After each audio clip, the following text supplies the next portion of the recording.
సాక్షాత్తు భగవంతుడే మానవుడిగా రాముడిగా అవతరించి ఈ భూమిపై నడయాడినటువంటి పుణ్యమైన భరత భూమి మనది.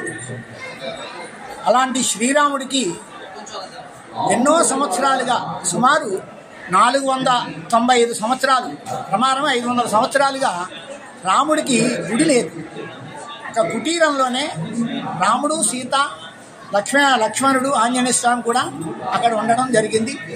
అయితే ఈ రోజుల్లో కొడుక్కి పెళ్లి చేస్తే కోడలు వస్తే కనుక ఆ ఇంట్లో చోటు లేకపోతే వేరేగా ఇల్లు తీసుకుని ఉండడానికని భార్య భర్తను అడగడం జరుగుతూ ఉంటుంది.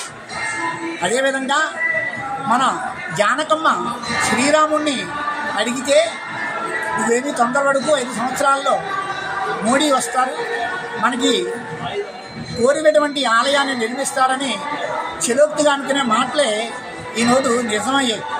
ఈ రోజున అయోధ్యలో రాముల వారికి అతి బ్రహ్మాండమైనటువంటి ఆలయ నిర్మాణం జరిగింది.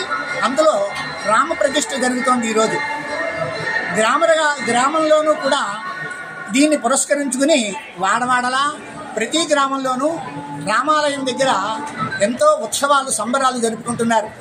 అటువంటి పవిత్ర పుణ్యక్షేత్రం సత్యనారాయణ స్వామి ఇచ్చినటువంటి అన్నవర క్షేత్రంలో రామాలయంలో తారక రామ కాలనీ నుండి లక్షలాది జనం, అంటే పురోహితులు, అర్చకులు, వేద పండితులు, గ్రామ భక్తులు, గ్రామ ప్రజలు చాలామంది తండోపతండాలుగా అక్కడికి వచ్చి ఈ రాముల వారిని, సీతాదేవిని, ఆంజనేయ స్వామిని కూడా పల్లకీలో పెట్టి ఈ గ్రామంలో చాలా వైభవంగా ఊరేగించడం జరిగింది.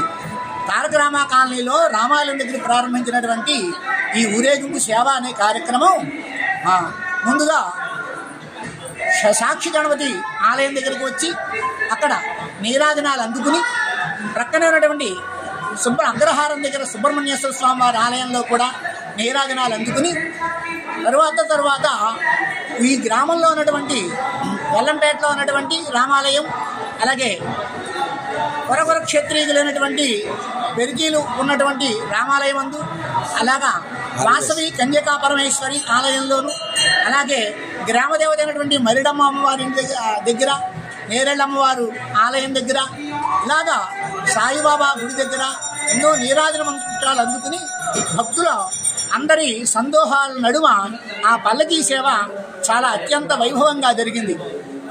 ఈ రోజున అన్నవరం అనుకోవట్లేదు, అందరూ కూడా అయోధ్యగా భావిస్తూ రామాలయంలో ఈ రాముడు ప్రాణప్రతిష్ఠ జరగడం చాలా ఆనందదాయకమని, ఎంతో సంతోషమని అందరూ ఆనంద భాష్పాలతోటి వారి సంతోషాన్ని వ్యక్తపరుస్తున్నారు ఈరోజు. అదేవిధంగా శ్రీ వీర వెంకట సత్యనారాయణ స్వామి వారు తనంతట తానుగా వెలిసినటువంటి అన్నవర క్షేత్రంలో ఈ క్షేత్రపాలకులుగా సీతారాముల వారు ఉండడం మరో విశేషం. ఆ కారణం చేత ఈరోజు కార్యనిర్వహణాధికారి అయినటువంటి అచ్యుత రామచంద్రమోహన్ గారు రామాలయంలో ప్రత్యేక పూజలు నిర్వహించారు. శ్రీరామ స్తోత్ర పారాయణాది కార్యక్రమాలు ఇక్కడ వారి ఆదేశానుసారం ఇక్కడ నిర్వహించి అతి వైభవంగా ఈ కార్యక్రమాన్ని చాలా చేపట్టారు. ఇటువంటి కార్యక్రమం రామాలయం లేనటువంటి ఊరు ఉండదని మన నానుడి ప్రకారంగా ప్రతి రామాలయంలోనూ వాడవాడలా, గ్రామంలోనూ, పల్లె పట్టణం అనే భేదం లేకుండా ప్రతి చోట అయోధ్య రాముడు ప్రాణప్రతిష్ఠ జరిగే రోజున ఎంతో సంతోషంగా రామరక్షా స్తోత్ర పారాయణలు, రాముల వారికి పూజాధికములు కార్యక్రమాలు నిర్వహిస్తూ పల్లకీ సేవలు చేస్తూ ఎంతో వైభవంగా భారతదేశంలో జనులంతా కూడా చాలా సంతోష ఆనంద వేడుకల్లో కొనియాడుతున్నారండి. అక్షర సత్యం. జై శ్రీరామ్, జై శ్రీరామ్. మనోరమే సహస్రనామ తత్తుల్యం రామనామ వరాననే. రామ అనే 2 అక్షరాలు మనం స్మరణ చేస్తే గనక మనం చేసినటువంటి పాపాలన్నీ తొలగిపోతాయని మహర్షులు, దేవతలు అందరూ కూడా చెప్పడం జరిగింది. శ్రీరామ రామ రామేతి రమే రామే మనోరమే సహస్రనామ తత్తుల్యం రామనామ వరాననే అంటే మనం శ్రీరామ అనడం చేత, ఆ శ్లోకం చదవడం చేత 1000 పర్యాయములు రామనామాన్ని జపం చేసినటువంటి ఫలితం కలుగుతుందని పెద్దలందరూ కూడా చెప్పారు. అందరూ కూడా శ్రీరామచంద్రుల వారి అనుజ్ఞకు పాత్రులై సుఖ సంతోషాలతో జీవించాలని, అందరికీ కూడా స్వామివారి ఆశీస్సులు కలగాలని దీని ద్వారా మీకు తెలియజేయడం జరిగింది. జై శ్రీరామ్.